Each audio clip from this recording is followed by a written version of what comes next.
ಆಕಸ್ಮಿಕವಾಗಿ ಕಾರು ಹರಿದು ಮಗು ಸಾವನ್ನಪ್ಪಿರೋ ಘಟನೆ ಆನೇಕಲ್ನ HSR ಲೇಔಟ್ನ ಆಗರದಲ್ಲಿ ನಡೆದಿದೆ.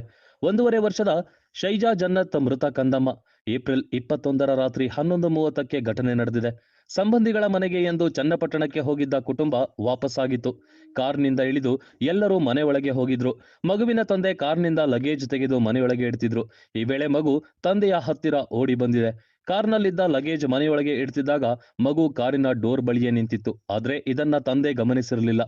ಲಗೇಜ್ ತೆಗೆದು ಕಾರು ಚಾಲನೆ ಮಾಡಿದ ಸಂದರ್ಭ ಆಕಸ್ಮಿಕವಾಗಿ ಕಾರು ಮಗು ಮೇಲೆ ಹರಿದಿದೆ. ಪರಿಣಾಮ ಮಗು ಸ್ಥಳದಲ್ಲೇ ಮೃತಪಟ್ಟಿದೆ. ಅಪಘಾತದ ದೃಶ್ಯ ಸಿಸಿಟಿವಿ ಕ್ಯಾಮೆರಾದಲ್ಲಿ ಸೆರೆಯಾಗಿದೆ.